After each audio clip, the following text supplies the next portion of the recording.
An absolute disaster is brewing in Arizona, and it might just trigger a defensive masterclass of a trade for the Green Bay Packers.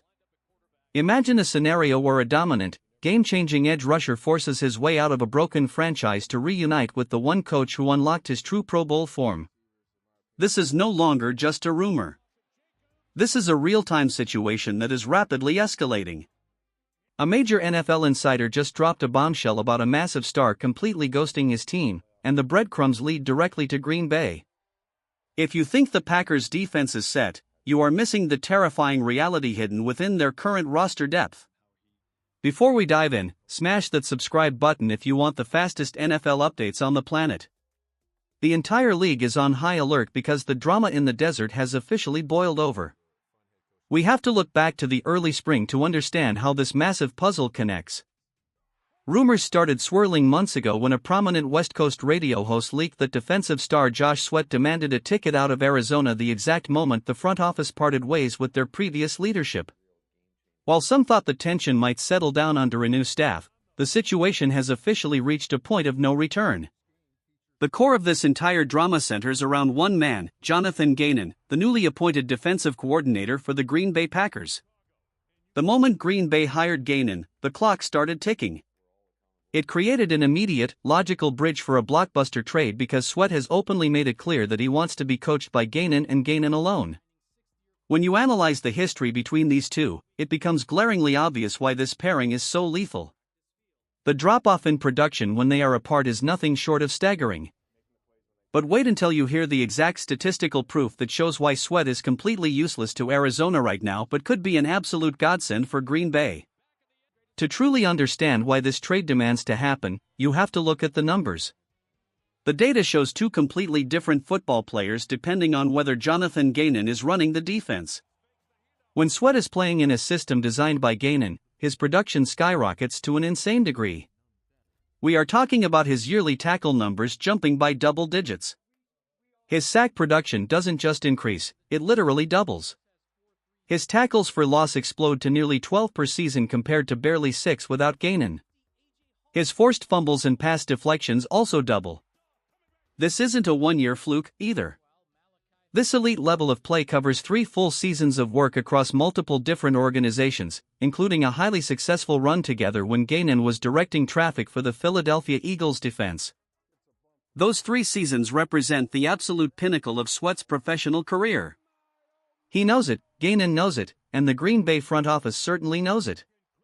But the situation shifted from a theoretical rumor to an active emergency late yesterday afternoon when a top-tier NFL insider exposed what is happening behind closed doors in Arizona. An elite national reporter confirmed that Josh Sweat completely refused to show up for the start of the Arizona Cardinals' mandatory offseason team activities. To make matters worse, it was explicitly stated that his absence has absolutely nothing to do with an injury. Sweat is healthy, he is angry, and he wants out. This is a player who signed a massive 4-year, $76 million contract extension to play under Ganon. Now that Ganon is in Green Bay, Sweat feels completely marooned on a sinking ship. Another respected team reporter added fuel to the fire, stating that high-ranking sources have known for months that the star defender is deeply miserable with his current team. Frankly, can anyone blame him? The entire Arizona organization looks like a total train wreck right now. They are currently dealing with an embarrassing contract holdout from a backup bridge quarterback like Jacoby Brissett. When a franchise is so dysfunctional that even veteran backups are refusing to show up to work, you know the culture is completely broken. Sweat is a premium asset wasting away in a sports wasteland, while the Packers are sitting on a premium championship window with a glaring hole on the edge of their defense. But wait until you see the terrifying hidden truth about Green Bay's current pass rush numbers that the media is trying to cover up. A lot of people are pushing back against this trade idea. The common argument is that Green Bay already features an absolute alien on defense in Micah Parsons. Yes, Parsons is a generational superstar and arguably the most terrifying defensive weapon on earth. But relying entirely on one superstar is a recipe for a catastrophic collapse. Parsons is fighting like hell to return from a major ACL tear. While his recovery looks promising, entering a grueling season without elite insurance is total organizational negligence. Look past Parsons on the depth chart, and the reality is frighteningly thin. Lucas Van Ness has put up a modest 8.5 sacks over a 3-year span. Baron Sarl saw fewer than 200 snaps on the field last year.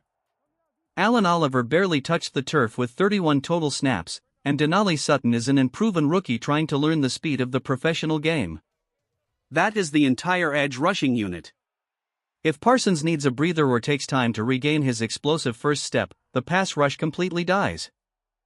Meanwhile, Josh Sweat is coming off a monstrous campaign featuring 12 sacks, 43 quarterback pressures, 17 hits on the signal cutter, and 13 tackles for loss. He is a plug-and-play disruptor who instantly transforms a good defense into a championship-caliber nightmare. Who is to blame if Green Bay passes on this golden opportunity? Drop a name below.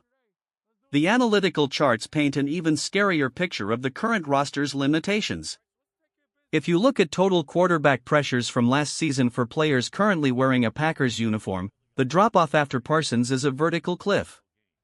The second and third highest pressure producers on the team aren't even edge rushers, they are interior defensive linemen Javon Hargrave and Carl Brooks.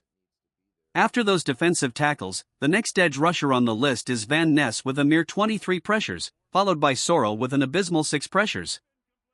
Anyone trying to argue that Green Bay doesn't desperately need an elite edge rusher is living in total denial.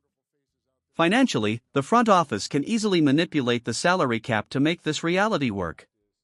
Sweat carries a $16.3 million cap hit, with an identical amount left in dead money. His contract structure over the next 2 seasons climbs to $23.6 million. A standard trade and restructure deal would allow the front office to lower the immediate cap hit and spread the financial weight into future years when the salary cap is projected to explode. It is highly feasible, but the real question is what Green Bay has to give up to pull off the heist. There are 2 distinct paths the front office can take to finalize a deal. The first option is a straight asset trade, sending a future third-round draft pick to Arizona in exchange for Sweat. While that sounds simple, it presents a massive risk for Green Bay's long-term future. Due to prior trades, the Packers do not own a first-round selection in the upcoming draft. Their first opportunity to pick won't happen until late in the second round, likely in the 52 to 58 range. Giving away a third-round pick means Green Bay would have only one single selection during the first 3 days of an upcoming draft class that scouts are already calling historic. The second, much smarter option is to package a mid-round pick, like a 4th or 5th rounder, alongside a young player that the Arizona coaching staff feels they can rebuild around for the future. Looking closely at the current roster, only 2 realistic players fit this description, Lucas Van Ness and Carrington Valentine. The front office already sent talented wide receiver Dontavian Wicks to Philadelphia in a completely separate deal, meaning he is totally off the table as trade bait. That leaves Arizona with the potential opportunity to take a high-upside gamble on a former first-round pick like Van Ness. The Cardinals might genuinely believe that their defensive staff can unlock the traits that made Green Bay draft him so high in the first place. Alternatively, Carrington Valentine represents a young cornerback with a full year of starting experience under his belt. Valentine's tape shows massive peaks balanced by some incredibly deep rookie valleys, but Arizona might view him as a reclamation project they can easily salvage. But just when you thought this roster breakdown was over, an entirely separate hidden gem on the offensive side of the ball is quietly breaking the NFL's analytical models. While everyone is obsessing over the defense, the true wildcard for Green Bay's upcoming championship run is tight end Tucker Kraft. He is quietly turning into the most overlooked, disrespected tight end in the entire National Football League, and the analytical data proves it. A fascinating advanced metric chart recently surfaced on social media mapping out tight end efficiency across the league. The horizontal axis tracked the average depth of a player's targets, while the vertical axis calculated the actual yards gained per target. Tucker Kraft completely broke the chart, sitting isolated in the absolute top left corner. His average depth of target sits at a very shallow 4.5 yards downfield, yet his actual yards gained per target skyrockets past 11 yards. The football reality of those numbers is insane. It means that when the quarterback hits Kraft on low-risk checkdowns and short screens, Kraft transforms into an absolute wrecking ball after the catch.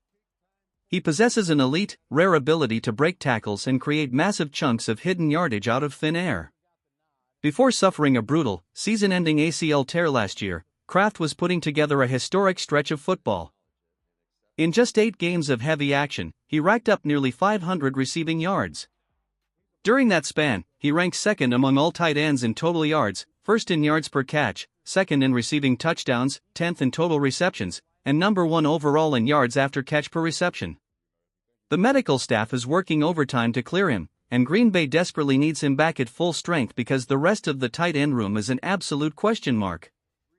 Luke Musgrave has high administrative potential but remains unproven over a full season, and undrafted free agent R.J. Maryland faces a massive uphill battle just to secure a spot on the final depth chart. Tucker Kraft is the undisputed engine of this tight end room, and the team will ride his production until the wheels fall off. This becomes even more critical when you realize how thin the wide receiver room looks after recent roster departures. With Wicks and Romeo no longer on the team, the passing game is leaning entirely on Christian Watson, Romeo Golden, and Jaden Reed. Having an elite, tackle-breaking safety valve like Kraft completely changes the math for the offense. The pieces are all on the table for Green Bay to make a historic championship run, provided the front office has the courage to pull the trigger on Josh Sweat and secure the final piece of the puzzle.